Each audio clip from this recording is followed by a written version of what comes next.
Was heute noch wie ein Märchen klingt, kann morgen Wirklichkeit sein. Hier ist ein Märchen von übermorgen. Es gibt keine Nationalstaaten mehr, es gibt nur noch die Menschheit und ihre Kolonien im Weltraum. Man siedelt auf fernen Sternen. Der Meeresboden ist als Wohnraum erschlossen. Mit heute noch unvorstellbaren Geschwindigkeiten durcheilen Raumschiffe unser Milchstraßensystem. Eins dieser Raumschiffe ist die Orion. Winziger Teil eines gigantischen Sicherheitssystems, das die Erde vor Bedrohungen aus dem All schützt. Begleiten wir die Orion und ihre Besatzung bei ihrem Patrouillendienst am Rande der Unendlichkeit.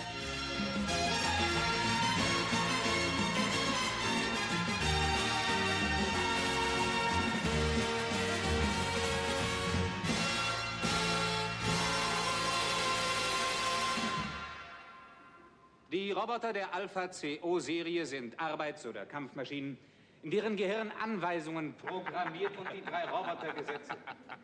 Ich muss Sie um etwas mehr Aufmerksamkeit bitten. Sie verlassen sich blind darauf, dass Sie immer Ihren Spezialisten in der Nähe haben, der die Robotergesetze kennt, die Sie längst vergessen haben. Aber was machen Sie, wenn der von Ihnen stets mit Herablassung behandelte Spezialist ausfällt? Sie sind dem Roboter wehrlos ausgeliefert, falls die Programmierung mit den bestehenden Verhältnissen nicht mehr übereinstimmt. Das soll nicht so angeben. Ich nehme an, Sie wissen alle, was sich kürzlich auf Alpha 21 ereignet hat. Da war eine Gruppe von Robotern programmiert, Wasser zu stauen. Und sie stauten so lange, bis beinahe eine ganze Kolonie im Wasser unterging, nur weil der Roboter-Spezialist ausfiel und keiner eine Ahnung hatte, wie die Programmierung eines Roboters geändert wird. Da braucht man nur die Magnetspur zu löschen und eine neue programmieren. Schade, dass Sie nicht dabei waren. Ich hätte was drum gegeben, wenn Sie auf Alpha 21 versetzt worden wären. Es ist in Ihrem eigenen Interesse, wenn Sie sehr genau zuhören. Also, noch einmal.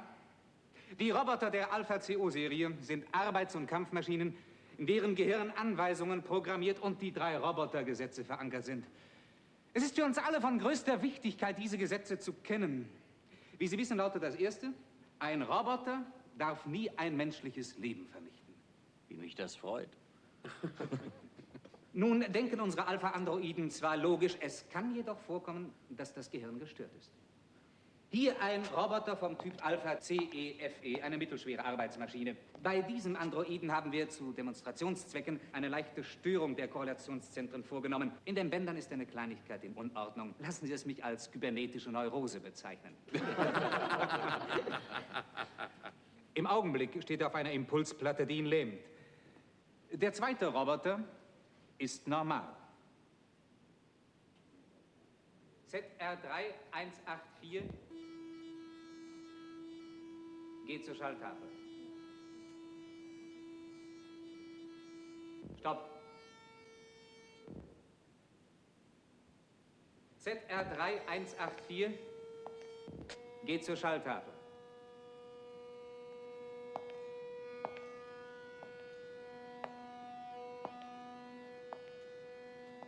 Schalte Impulsplatte aus für RX2714.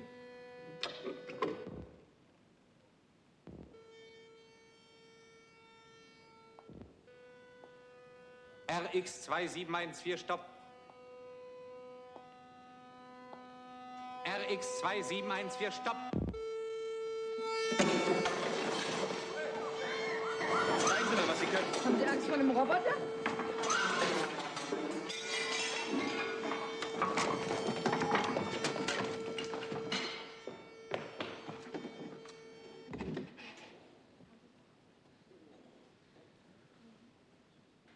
Die eingebaute Kontrolle ermöglicht uns, die elektronisch gesteuerten Grundreflexe zu korrigieren. Bitte geben Sie jetzt Acht, wie die Korrektur der Magnetbänder vor sich geht. Es ist in Ihrem eigenen Interesse, wenn Sie sehr genau zuhören. Also, noch Commander, einmal. Sie sollten sich sofort Das mit dem gewöhnliche Hauptquartier der terrestrischen Raumaufklärungsverbände in Verbindung setzen. Eilt! An, aus. Es für ist uns alle dringend, von größter Major. Wichtigkeit, diese Gesetze Meine Behörde zu hat einen kennen. sehr beschränkten Wie Sie wissen, Wortschatz. lautet das Eilt, erste, ein geheim, Roboter dringend. darf nie menschliches Kommt, Leben Kinder. Schon eine geringfügige Änderung am Magnetband kann zu schweren Störungen führen.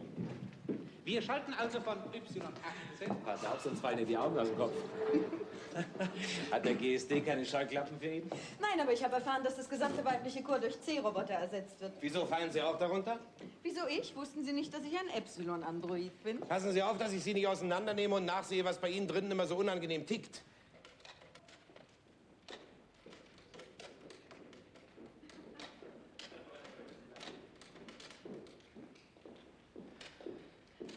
Commander?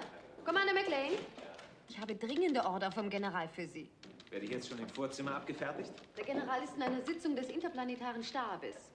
Aber wenn Sie mit Ordonnanzleutnant Springbrauner Vorlieb nehmen wollen... Um Gottes Willen, halten Sie mir diesen Lackaffen vom Leibe. Sie sind wenigstens hübsch. Oh, danke. Also verpassen Sie mir schon die Pille. Für Sie fliegen wir bis zu den Pferdekopfnebeln. Danke, vielen Dank. Aber bitte nur bis in Raumsektor 12M8. So, und was sollen wir dort? Ich denke, wir sind hier zu astronautischen Fortbildungskursen abkommandiert. Ausbau von Raumsonden. Die astrophysikalischen Ergebnisse der Sonden für den Wochenbericht müssen heruntergebracht werden. Oh Gott. Und vergessen Sie nicht, uns zu verständigen, wenn Sie in Raumsektor 12M8 angekommen sind. Ich werde Sie verständigen, Fähnrich, wenn ich zurück bin, und zwar persönlich. Gerne, Commander. Ich wünsche Ihnen einen guten Flug. Vielen Dank. Das wünsche ich Ihnen auch. Na, Sie haben es gerade nötig. Glauben Sie, ich weiß nicht, wer diese idiotischen Kommandos für mich ausheckt? Raumsonden ausnehmen. Das ist ein Auftrag für Kadetten, für technische Hilfsschüler. Major, Sie sind strafversetzt zum Raumpatrouillendienst. Ja, das weiß ich. Das sollte man im Hinblick auf seine Order keine besonderen Ansprüche stellen. Ich darf mich empfehlen, Commander.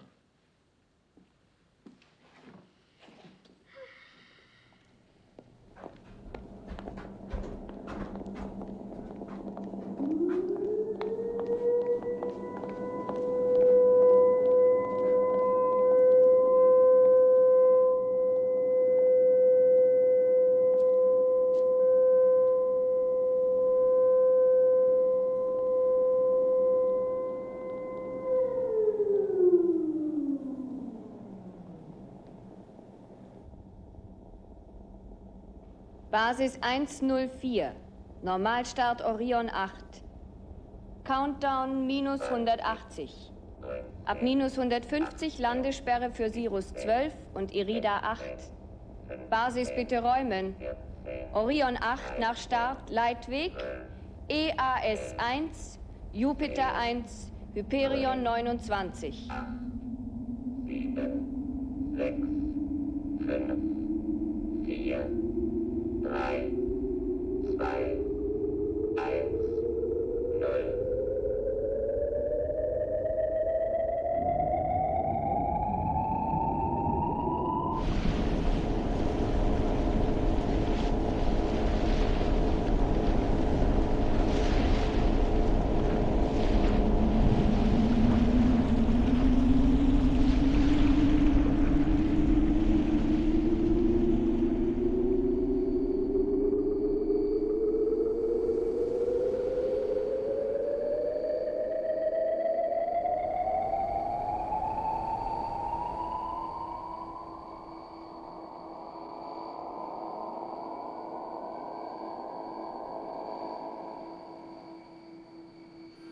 Erdaußenstation 4 an Trabant 166. Lichtspruch. Schneller Raumkreuzer Orion durchläuft RS 47232.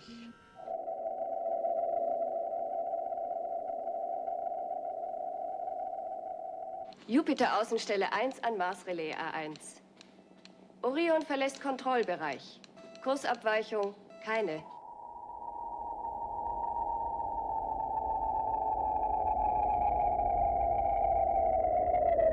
Kommandant der Maschine, Antrieb weg. Verstanden. Und komm dann rauf, Hasso. Gut. Befohlenes Zielgebiet erreicht. Relative Geschwindigkeit 0.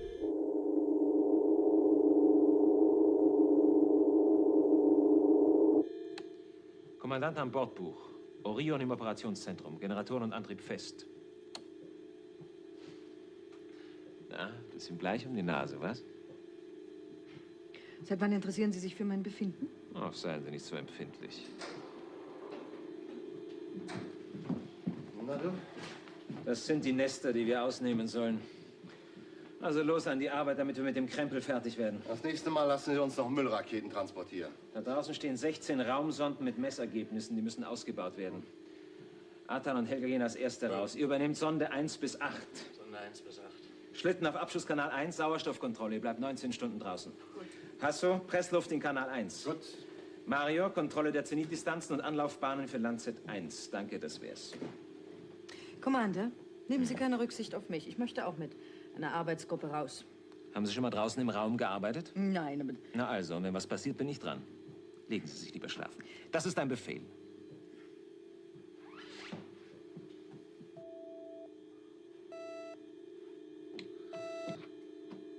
Du, Cliff, da draußen läuft etwas. 18M bei 106. Na, schalt die Suchelektronik ein. Ja. Das Ding da draußen scheint ein alter Erzfrachter zu sein. Na, dann sei höflich und gib denen unser Erkennungszeichen rüber und den Code für gute Reise. Und dann leg die schlafen. 19 Stunden seid ihr dran. Cliff? Ja? Landsat 1 fertig zum Abschuss. Aus damit!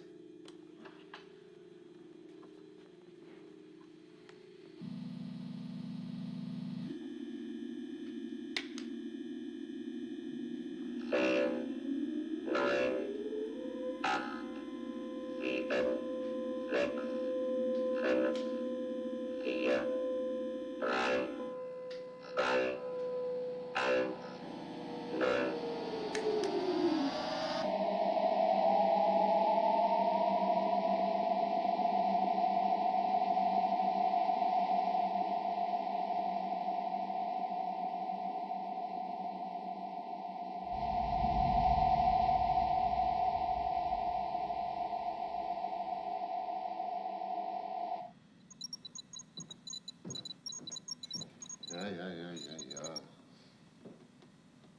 Cliff, das fremde Raumschiff meldet sich.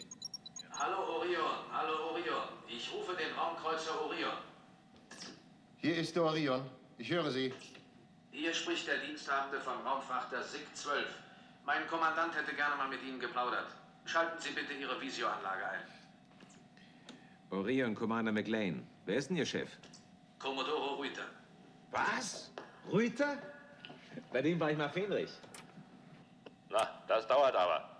Ihr seid wohl zu vornehm, um mit einem einfachen Erzfrachter zu verkehren, wie?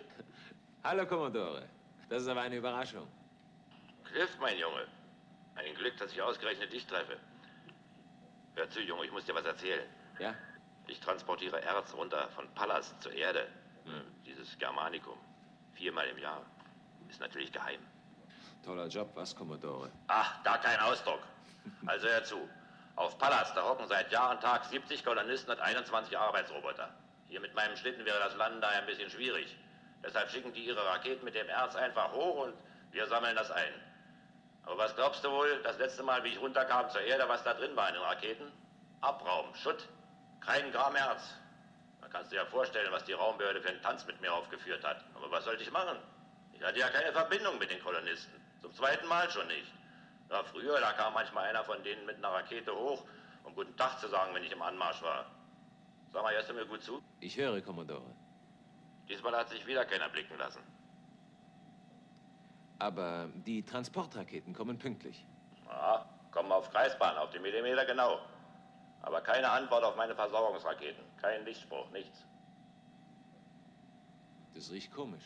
Ja, das riecht nicht nur, das stinkt. Ich habe die Sache natürlich gleich nach unten gemeldet. Aber den Bürokraten da ist ja nichts anderes wichtig, als dass der Erztransport klappt. Dabei habe ich den Verdacht, dass ich schon wieder Abraum transportiere. Schauen Sie doch mal nach. Ja, wenn ich das könnte, schön wär's ja. Ja, die Erzraketen sind mit Magneten draußen an meinen Frachter angekoppelt. Wir sind ja nicht so fein eingerichtet wie ihr auf euren Raumkreuzern. Wir können nicht aussteigen und spazieren gehen. Und was hat das alles mit mir zu tun? Früher, Cliff. Früher wärst du jetzt schon zur Pallas unterwegs gewesen. In Ordnung, Commodore. Ich mache mich sofort auf die Socken. Ende. Ruf Helga und Athan und sag ihnen Bescheid. Ja. Was los? Wir machen einen kleinen Abstecher rauf zur Pallas. Und verständige unsere Dame vom GSD. Mit dem größten Vergnügen.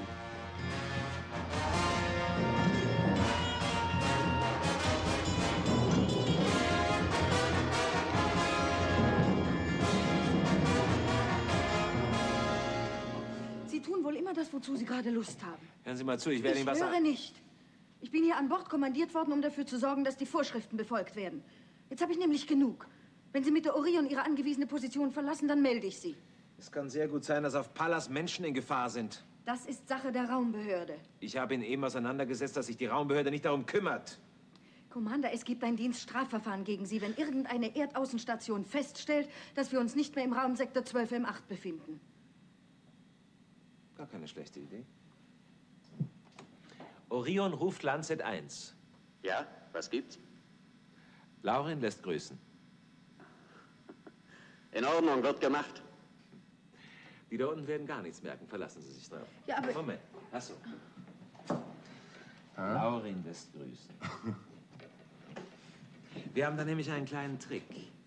Wenn wir starten, baut Chubasche mit seiner Lancet 1 ein wunderbares Energiefeld von der Größe unserer guten alten Orion auf, einen sogenannten Laurin.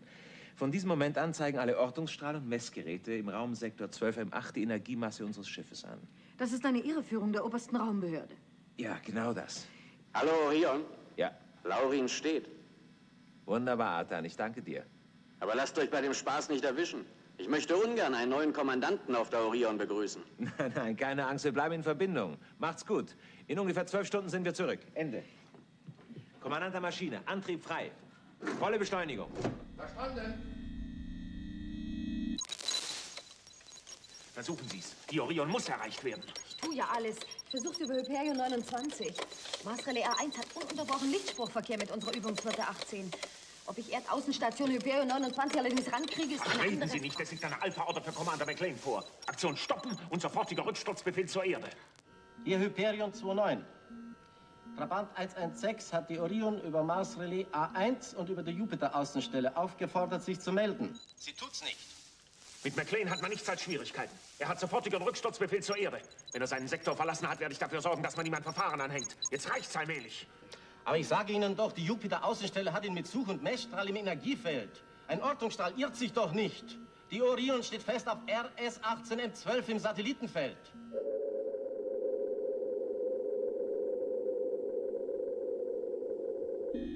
Komm, Mario, sag deinen Spruch auf. Wir nähern uns Pallas. Ja. Orion 8 ruft Pallas. Orion 8 ruft Pallas. Pallas, bitte melden.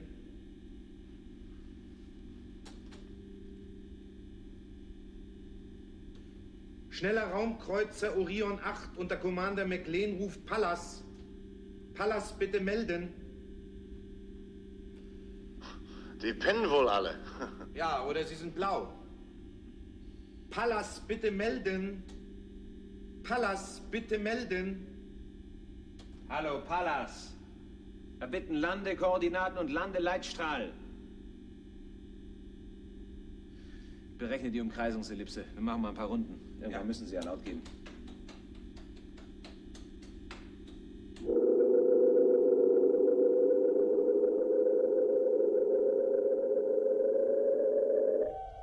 Orion 8 ruft Pallas.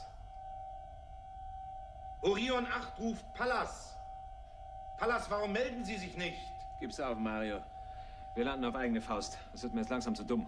Ist eine Landung auf eigene Faust schwieriger als eine von Pallas gesteuerte? Schwieriger nicht, nur umständlicher. Maschine, Impuls fallend auf 6. Mario, Bahnhöhe und mittlere Umlaufgeschwindigkeit. Bahnhöhe 93.000, mittlere ULG 1739. Gut, dann runter mit uns.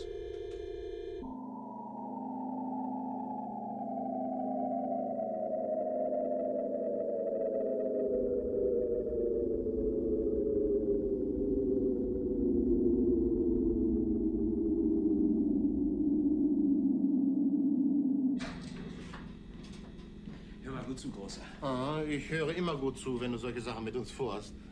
Ich weiß nicht, was uns auf Pallas erwartet. Ich will daher, dass die Orion in Alarmbereitschaft bleibt, während wir den Asteroiden nach den Kolonisten absuchen. Aha. Wie lange kannst du die Wandler im Stillstand unter Energie halten? Ja, 18 Stunden, aber dann schmort der Kasten bereits. Nicht länger? 18 Stunden. Wenn ich nur 5 Minuten länger auf Alarmstadt bleibe, schmelzen mir die Kristalle durch. Aber 18 kannst du verantworten? Nein, 16. Laut Vorschrift. Dann geh auf 18. Du bist der Boss.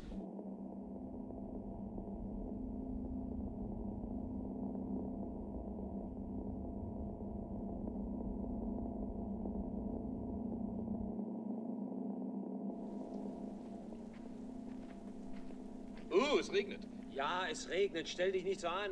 Gibt's denn auf Pallas keine Möglichkeit, das Wetter zu beeinflussen? Ganz bestimmt. Weiß der Teufel, was hier los ist. Ein großer Bahnhof und ein bemerkenswert herzlicher Empfang. Findest du nicht? Ja, das kann man wohl sagen. Was hatten Sie denn erwartet? Na, zumindest ein Empfangskomitee. Ja, einen großen roten Teppich rund um das ganze Schiff. 2 Lorbeerbäume rechts und links, ein kleines Mädchen mit einem Blumenstrauß, das von den Helden knickst und einen gemischten Chor mit Knabensolo. Bist du endlich fertig, Mario? Hast du dich ausgequatscht? Oh, Cliff, ich hätte noch so entsetzlich viel zu sagen, aber wenn du meinst, bitte. Wir rufen die Zentrale von Pallas. Hier spricht Commander McLean vom schnellen Raumkreuzer Orion. Wir sind soeben gelandet. Wir bitten um Einweisung in Ihr Stollensystem. Commander McLean ruft die Zentrale von Pallas. Können Sie mich verstehen? Nichts.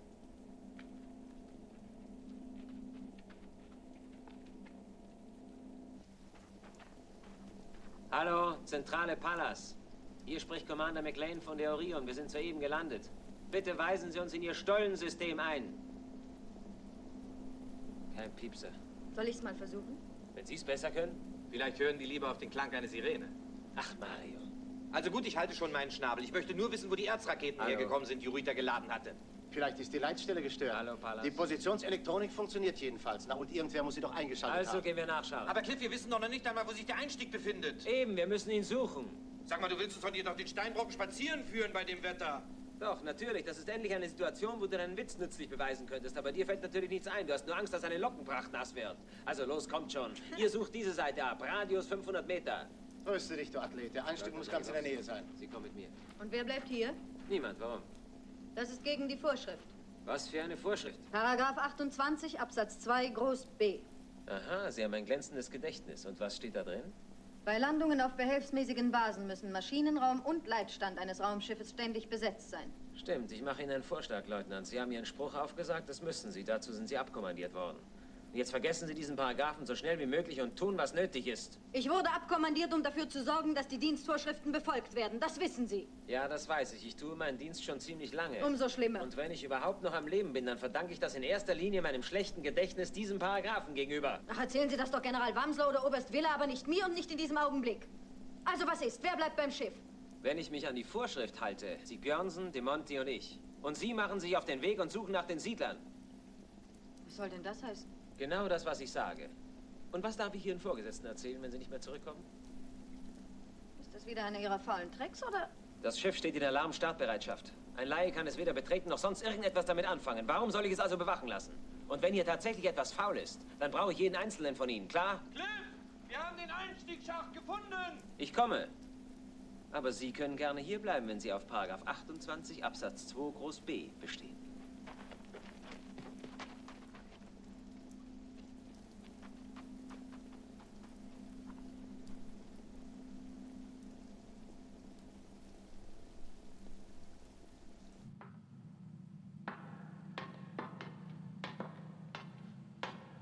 Mario, hast du?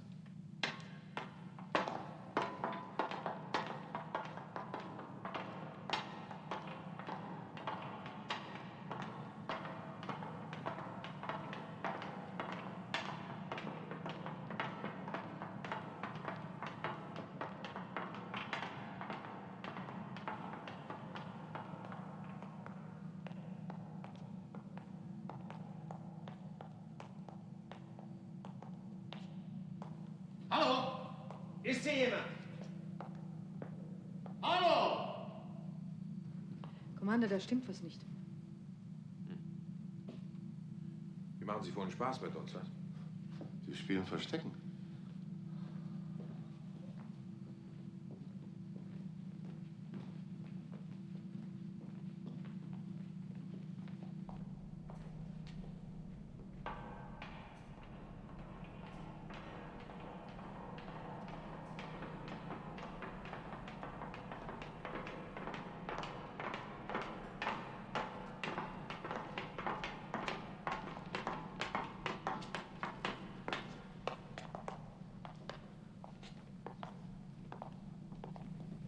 Beta YX minus 700.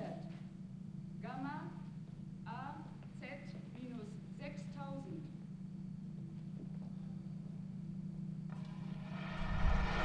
YX minus 700. Gamma A1000. Lichtsturm auf 97.000 Steigen. Delta RP Tagesdiagnose. 489 labil. Immer das Gleiche.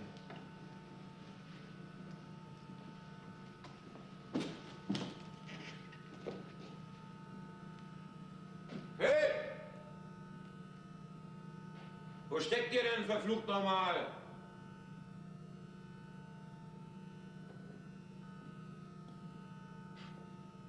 Aber irgendjemand muss doch die Tagesdiagnose eingeschaltet haben. Das kann doch schon monatelang laufen, ohne dass jemand zuhört. Wenn ihr mich fragt, hier ist irgendeine Katastrophe passiert. Fragt dich aber keiner. Oder siehst du hier vielleicht Trümmer? Nein, nein. Na also, ist doch alles in Ordnung. Vielleicht machen die einen Betriebsausflug. Los, weiter. Wir werden sie schon finden. Commander, ich glaube, es wäre an der Zeit, die oberste Raumbehörde zu verständigen. Warum denn? Haben Sie etwa Angst?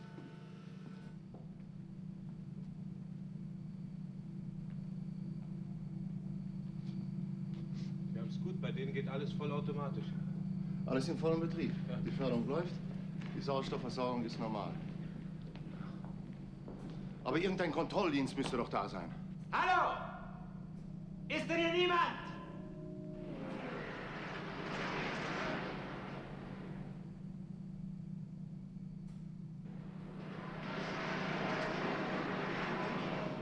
Habt ihr da jemanden aussteigen sehen? Nein. Na, und einsteigen? Auch nicht. Vielleicht sind die da unten verschüttet. Vielleicht ist da irgendwas Ach, explodiert. sei doch still. Wir werden es ja gleich feststellen. Wenn der Lift wiederkommt, fahren wir runter und sehen nach. Bei Cliff ist es doch Wahnsinn, in einen ferngesteuerten Lift einzusteigen. Weiß der Teufel, wo man da rauskommt. Na, wo schon? Unten wahrscheinlich. Commander, ich halte es für besser, wenn wir warten.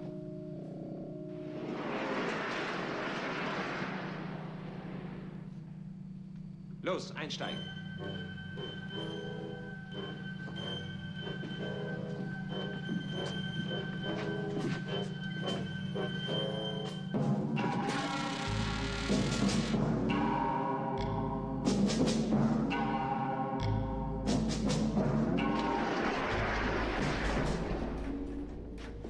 Androiden, C-Roboter. Was machen die Roboter hier oben in der Zentrale? Meines Wissens sind sie dazu da, um den Schächten das Erz abzubauen. Und wo sind die Siedler? Was geschieht denn jetzt? Meuternde Roboter? Rebellierende Androiden, das gab's doch noch nie. Tamara geht da nach hinten. Hasso Mario. Wenn wir unten sind und die Tür geht auf, sofort schießen. Ja, aber nur auf den Kopf zielen, sonst hilft es nicht. Wie mich das freut. Und denk bei allem, was passiert. Es sind Maschinen. Aber sie reagieren offenbar nicht mehr. Ich verstehe das nicht. Roboter verstehen bis zu 2000 Befehlsworte und sie können ca. 1000 einfache Funktionen ausüben, die man ihnen eingestanzt hat. Aber sie können einem natürlich nichts erklären. Sie reagieren rein mathematisch, nicht vernünftig. Achtung!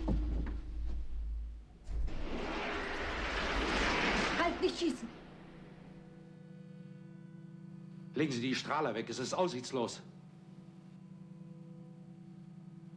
Er hat recht, Cliff.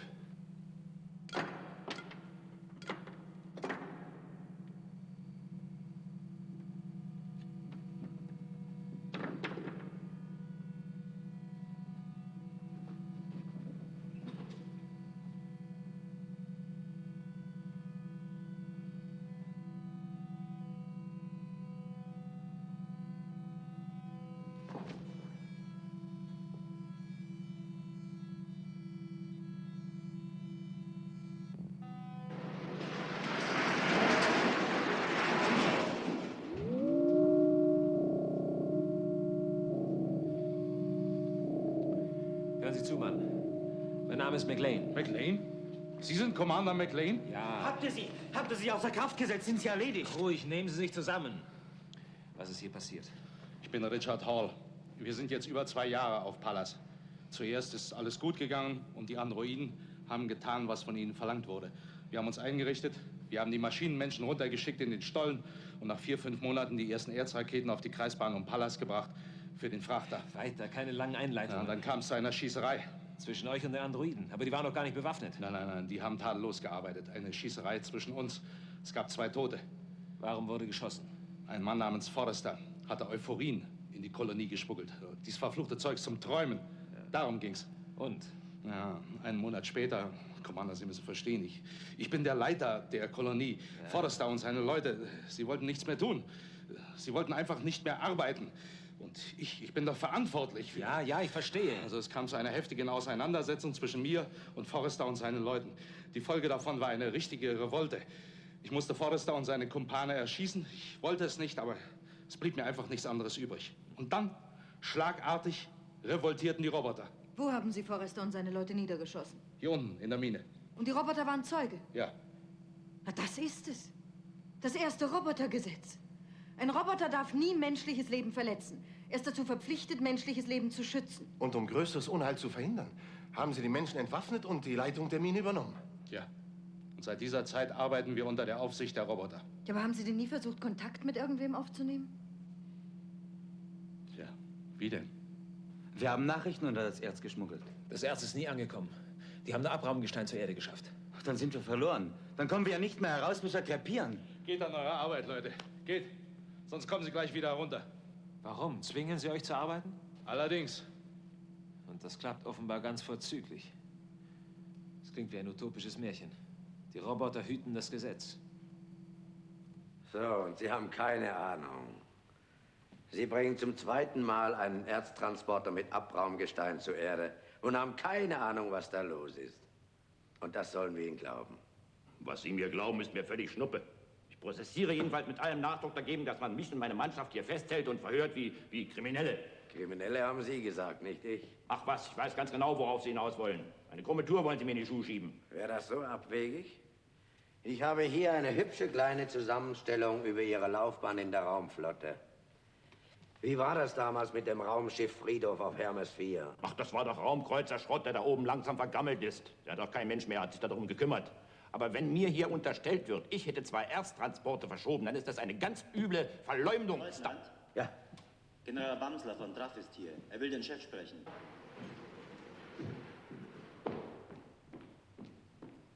Sagen Sie mal, was sind das eigentlich für Sitten?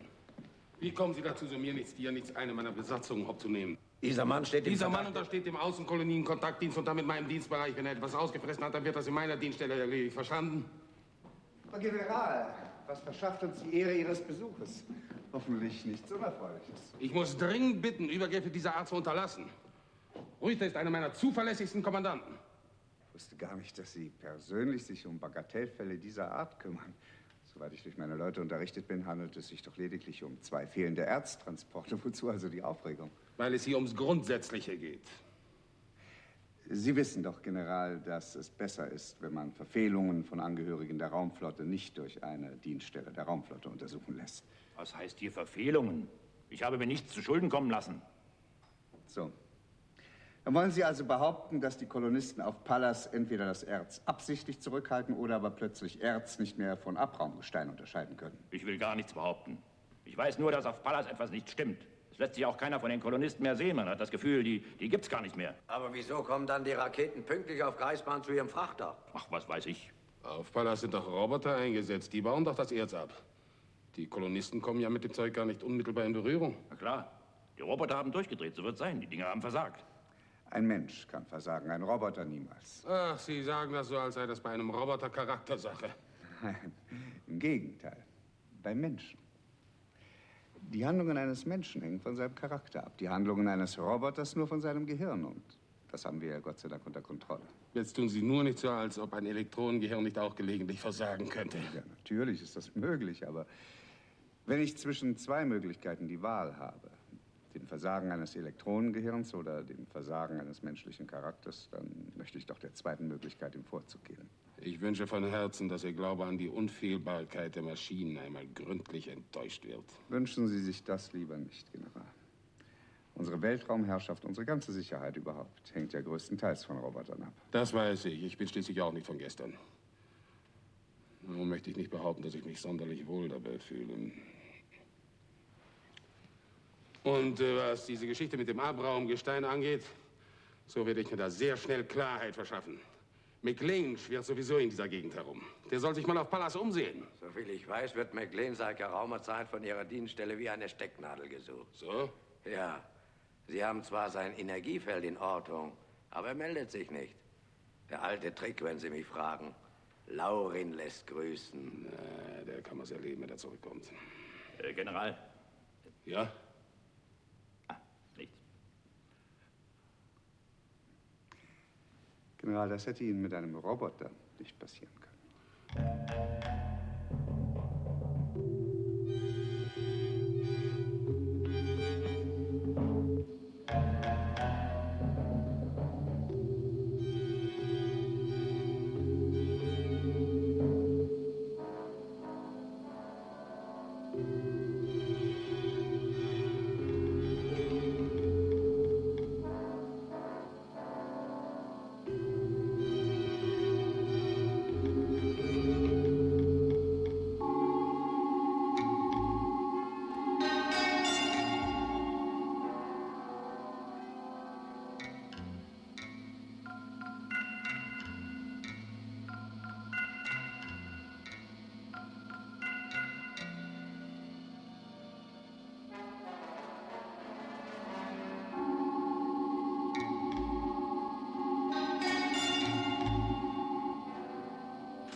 Lancet 1 an Orion. Warum meldet ihr euch nicht? Hallo Orion! Orion! Hier ist Lancet 1, Helga Legrell. Cliff, wo steckt ihr denn? Cliff!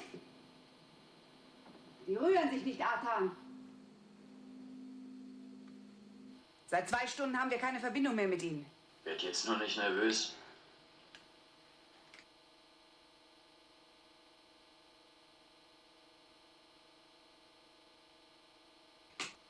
Und wenn sie in Schwierigkeiten sind? Hör auf zu fantasieren. Aber wenn jemand auf dem Schiff wäre, würden sie sich doch melden.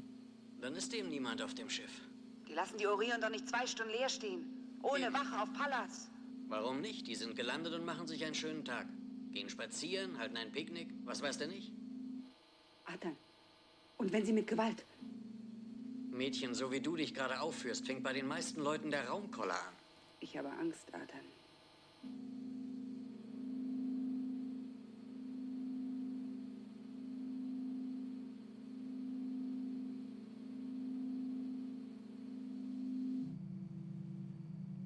Siehst du eine Chance, Cliff? Ich bin kein Hellseher, Mario. Es kommt darauf an, wie viel Zeit wir haben. Zu der Zeit? Zum Nachdenken. Glaubst du denn vielleicht, wir werden mit den wild gewordenen Maschinen durch Nachdenken fertig? Ja, wenn überhaupt, dann nur durch Nachdenken. Tamara, Sie verstehen am meisten von Kybernetik. Was kann passiert sein in diesen verdammten Robotergehirnen? Ihr Programm muss gestört sein. Die Zahlengruppen sind durcheinander geraten. Können Roboter von sich aus das Programm ändern? Nein. Sie scheinen alle Anweisungen vergessen zu haben. Ach, bitte würden Sie das mal etwas genauer erklären. Tja, ich weiß nicht, das ist... Führen Sie denn überhaupt noch Befehle aus? Eigentlich nicht, nein. Oder tun Sie genau das Gegenteil? Eher das, ja. Oh, Moment, ich glaube, dann weiß ich Bescheid. Commander, wie war das? Sie schicken Abraumgestein statt Erz zur Erde. Ja. Und Ihnen ist programmiert, dass Sie keine Waffen tragen müssen, aber Sie sind bewaffnet. Stimmt, die Roboter sollen arbeiten und stattdessen arbeiten die Menschen. Tja, eigentlich sollten wir befehlen und die Roboter gehorchen. Aber es ist genau umgekehrt. In Ihrem Speicher muss sich alles umgedreht haben. Wie kann das passiert sein? Dafür gibt es nur eine Erklärung. Die Roboter mussten 2 sich widersprechende Befehle befolgen. Ihre ganze Programmierung ist in 0 und 1, das heißt in Ja- und Nein-Kommandos unterteilt. Wenn nun das Relais gleichzeitig 2 verschiedene Impulse empfängt, dann kann das ganze System umspringen. Das muss während der Schießerei passiert sein. Sie mussten das erste und zweite Robotergesetz gleichzeitig durchführen. Ja. Nach dem ersten Gesetz sollen sie menschliches Leben schützen. Das hätten sie aber nur tun können, indem sie anderes menschliches Leben verletzen. Was ihnen nach dem zweiten Gesetz verboten ist. Dann können wir nur eines tun. Wir müssen sie umprogrammieren. Können Sie das, Tamara? Habt ihr denn keinen Spezialisten hier? Ja, das war Vorderster. Ausgerechnet. Das habt ihr ja sauber hingekriegt. Das hätte auch nichts genützt. Die lassen seither niemanden mehr an sich heran. Klar, die Umkehrung. Hall, wann kommen die Androiden in den Schacht herunter? Oh, ganz unregelmäßig, Major. An manchen Tagen lassen sie sich überhaupt nicht blicken. Wir müssten uns die Umkehrung zunutze machen. Immer wenn wir die Maschinen abstellen, kommen 2 herunter und sehen nach. Ausgezeichnet. Wir machen Folgendes. Gibt es hier in der Nähe einen engen Stollen? Ja, beim ersten Quergang. Sie rufen Ihre Mannschaft dort zusammen. Dann stellen wir die Maschinen ab und locken die Roboter dadurch herunter.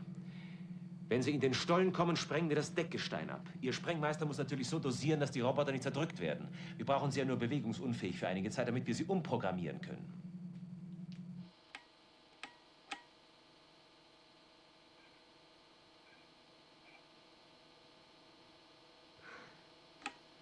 Nun lass das, du merkst doch, dass sich niemand meldet. Und wie soll es weitergehen? Seit Stunden geben wir mehr Energie für diesen dämlichen Laurin ab, als unsere Photonenzellen aufnehmen können. Reg dich nicht auf, wir haben genug Reserven. Das denkst du. Es sind noch 20% und es werden immer weniger. Ich verlasse mich auf Cliff, erst in 2 Stunden da. Hat er gesagt. Jawohl, das hat er gesagt. Und das wäre das erste Mal, dass er nicht Wort hält. Aber wenn er nicht kommen kann. Er riskiert immer zu viel, das weißt du doch.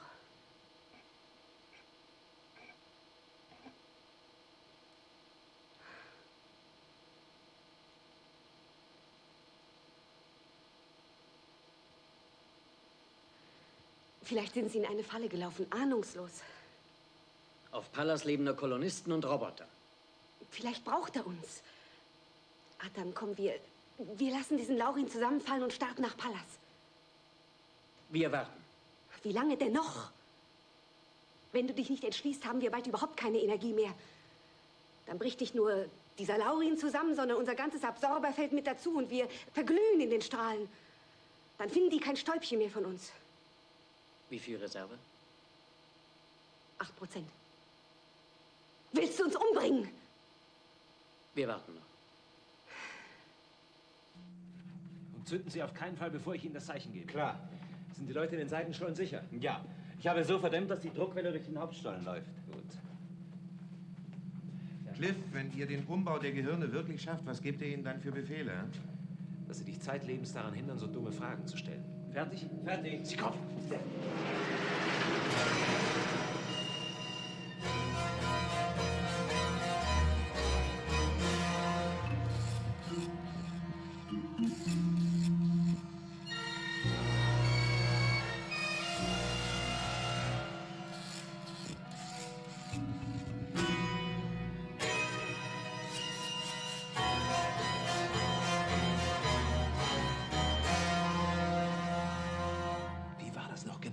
Als Rott diesem tobsüchtigen Roboter im Kybernetischen Institut das Gehirn öffnete. Er sagte so ungefähr, schon eine geringfügige Umstellung des Analogbandes genügt zur Korrektur. Ja, aber wo hat er die Umstellung vorgenommen, verdammt? Es war eine Y-Einstellung. Ja, aber welche? Wenn wir etwas falsch machen, haben wir hier einen tobsüchtigen Androiden. Können Sie sich an diesen wild gewordenen Automaten nicht mehr erinnern? Doch. War es nicht Y18? Ja, wenn es Y18 war, worauf hat er umgeschaltet? Auf 17 oder 19? An dieser Stelle sind wir doch rausgegangen. Gesetzt den Fall, es war Y18, dann müsste Y17 die Normaleinstellung sein. Oder Y19 und bei 17 kriegt er einen Tobsuchtsanfall. Sie kommen! Alles in Deckung!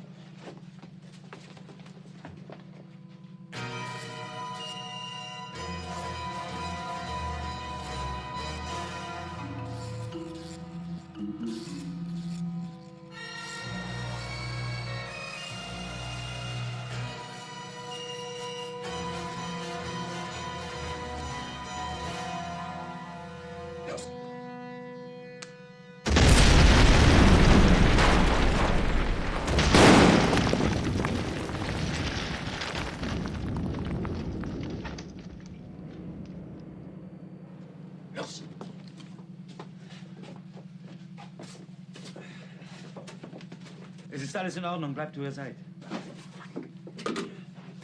Lösen Sie die diamagnetische Sperre, damit wenigstens die Verbindung mit den anderen Robotern unterbrochen ist. Sehen Sie die Schalterreihe links oben?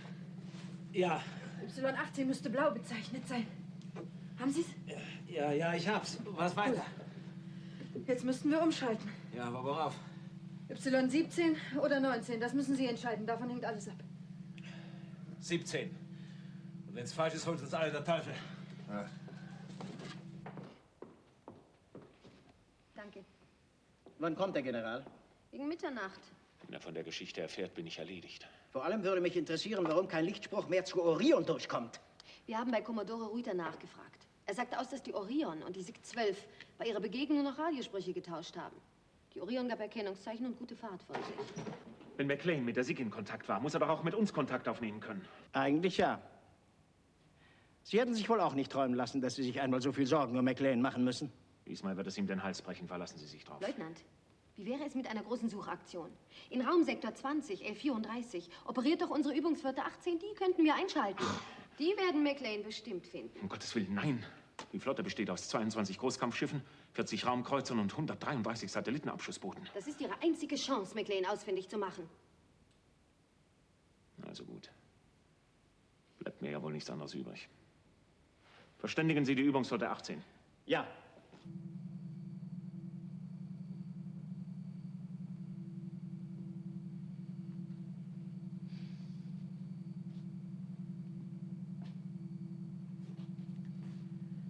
Sie werden gleich zurück sein. Meinst du, dass wir es schaffen? Ich habe keine Ahnung. Weiß der Teufel, wie sie reagieren. Sie kommen. Sie haben Ihre Leute fest in der Hand, Hall? Ja, Major.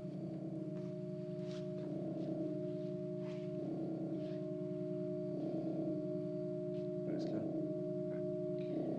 Alles klar.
Los, weiter! Wir dürfen keinen entwischen lassen!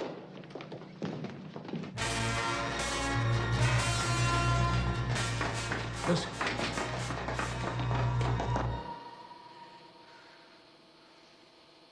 Wie viel Reserve?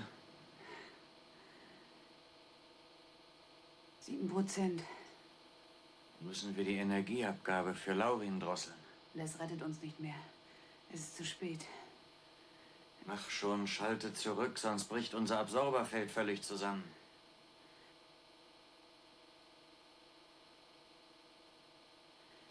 Es ist unerträglich heiß. Ja, sei still jetzt. Wie lange schützt uns das Absorberfeld noch? So lange, bis Cliff uns hier abholt.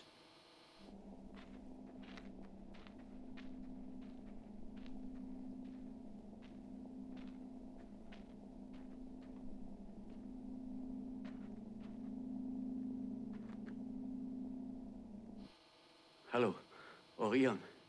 Hier ist Lancet 1. Hallo, Orion.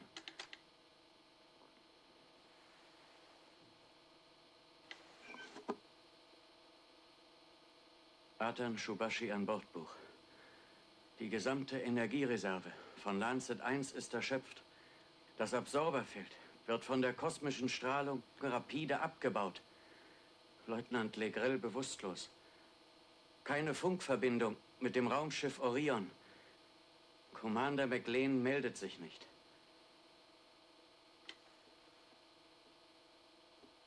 Ende.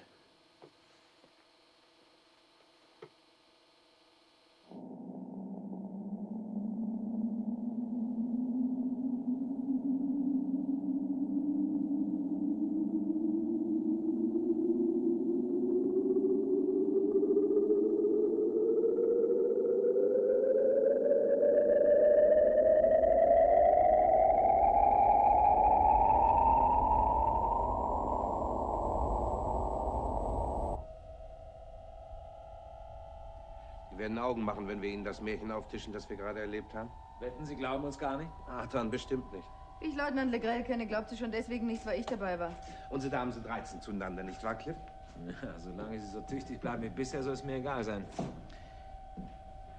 Ich weiß gar nicht, wie wir ohne Sie da rausgekommen wären. Soll das ein Lob sein? Ich glaube, ich höre nicht recht. Cliff, sollen wir nicht auf Hyperspace umschalten? Nein, Hasso. Suchstrahl voraus. Energiefeld abfluten. Wir müssen gleich da sein. Satellitenfeld zeichnet.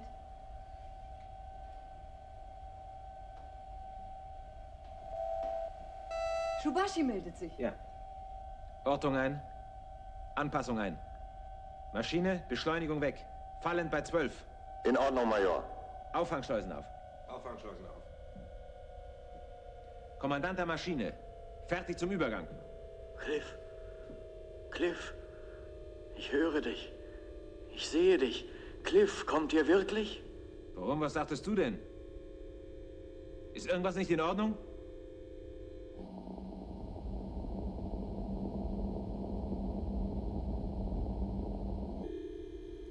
Atan, Ortung ein.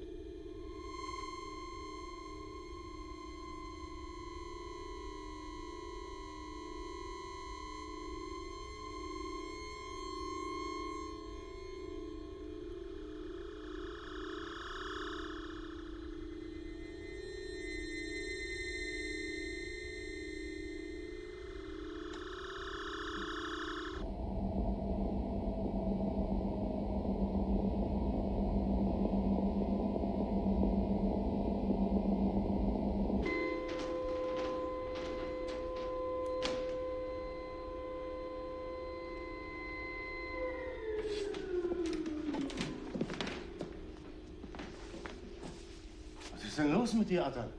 Ist was passiert?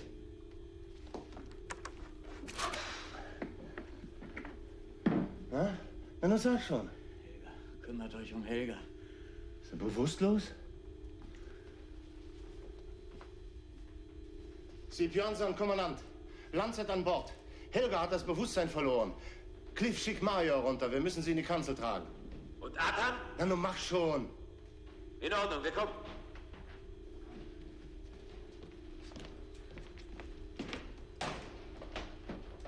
Ja? Na, dann mach dir keine Sorgen, mein Junge. Das wäre ausgestanden. Idioten seid ihr, Idioten. Na, du hast ja recht. Aber denke nur nicht, dass wir uns einen schönen Tag gemacht haben auf eure Kosten. Idioten seid ihr, von allen guten Geistern verlassen. Na, ist in Ordnung, Atan. Wenn sich beruhigt, bin ich ganz deiner Meinung. Was ist los? Ja, er hält uns für Idioten. Da kann ich ihm nur recht geben. Mehr hast du nicht herausbekommen? Oh, mehr hat er nicht gesagt. Holt Helga aus dem Lancet und bringt sie in die Kommandokanzel. Tamara soll sich um sie kümmern. Dann kommt ihr beiden zurück. Ja, ist gut. Los.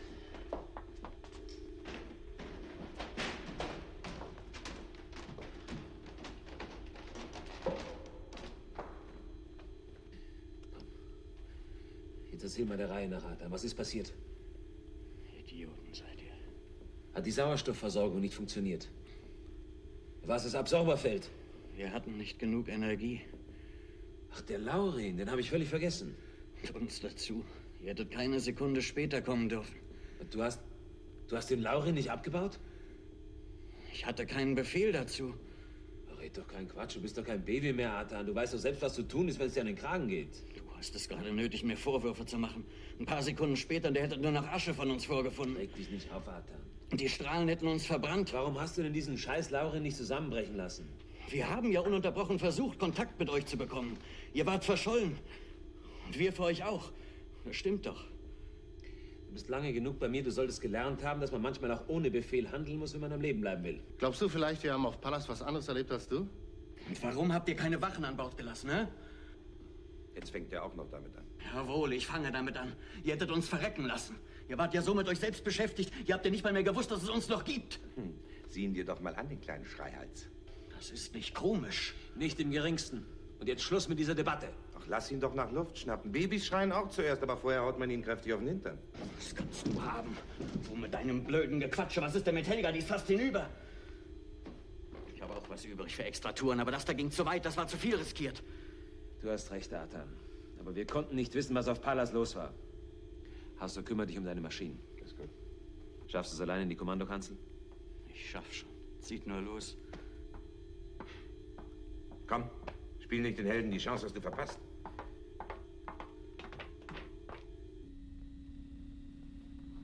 Wie geht's wieder? Einigermaßen. Danke. Was schlimm? Ich habe gar nichts mehr gespürt. Schlimm war es nur vorher, als Arthur nichts unternehmen wollte. Ein Glück, dass ich nicht auf dich gehört habe. Hört doch endlich auf zu streiten. Schalt deine Lokomotive auf Automatik, Hasso, und komm rauf. Ja, ich komme. Danke. Atan, gib uns was zu trinken. Wir haben einen Schluck verdient. Das ist Hasso, komm her. So.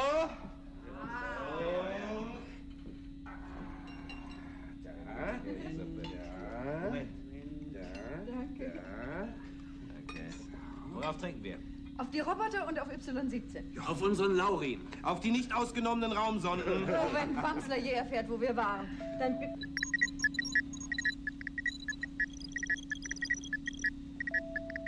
Dieser Typ wird verlangt.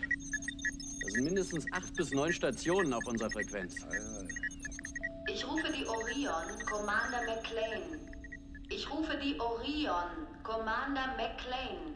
Ja, bitte. Hier Orion, Commander McLean. Commander, seit über 20 Stunden versuchen wir Sie zu erreichen. Ich kann gar nicht glauben, dass es Sie wirklich noch gibt. Das kann ich nicht verstehen. Wir versuchen seit 20 Stunden, Sie zu erreichen. Tja, unsere Instrumente zeigen keine Störung an. Ich bin nicht da. Der Verteidigungsstab und die oberste Raumbehörde waren in heller Sorge um Sie. Sorge? Sagten Sie Sorge? Ich sagte Sorge, Commander. Die gesamte Übungsflotte ist zu RS-18 M12 unterwegs, um Sie zu suchen. Oh nein. Und warum die ganze Aufregung? Ich wage es kaum zu sagen, Major.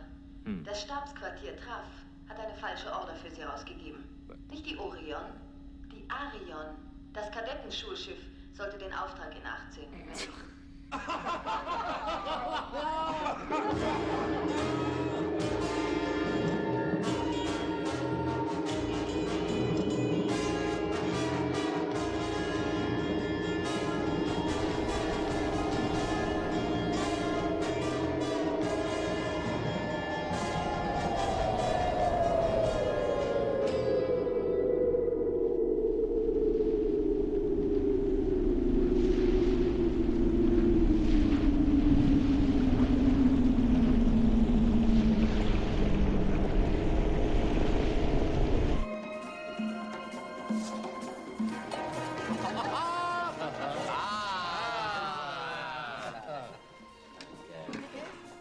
feiern Sie eigentlich, McLean? Wenn Sie einen besonderen Grund haben, möchte ich ihn gerne wissen. Keinen besonderen Grund, General. Na, ich weiß nicht, für eine Routineunterhaltung übertreiben Sie aber mächtig. Leutnant Jaglos. General. Keine besonderen Vorkommnisse? Keine. Nichts zu melden, was ich wissen müsste, wenn Sie schon Ihren GSD-Behörden verschweigen. Nein, ich erinnere mich wirklich an nichts, was Sie wissen müssen. Ausgezeichnet, darauf kann Sie niemand festlegen. Merken Sie sich die Formulierung und verplappern Sie sich nicht. Wer war eigentlich für den falschen Einsatzbefehl verantwortlich, General? Wollen Sie das wirklich wissen? Ja, wenn es kein Geheimnis ist. Sie werden sich freuen, McLean. Ordonnanzleutnant Springbraun. Oh. Cliff, den sollten wir einladen auf der Stelle. Den könnten wir heute Abend mit unserer Gesellschaft regelrecht bezaubern. Ja, glänzende Idee. Finde ich auch. Aber er hat Dienst, leider. Oh. Und Sie und Ihre Leute sollten sich lieber ausruhen. Kennen Sie Ihren neuen Auftrag noch nicht? Nein, General. Die Orion wird übermorgen starten. Ein Transport von 40 C-Robotern zur Venuskolonie. Dagegen können wir protestieren, Commander. So? Mit welcher Begründung denn? Raumpatrouillenkreuzer sind für Transporte nicht zuständig. Über meine vorgesetzte Dienststelle kann ich eine einstweilige Verfügung beantragen. Können natürlich, Leutnant. Aber an Ihrer Stelle würde ich es nicht tun. Aber so glänzende Beziehung muss man doch ausnutzen.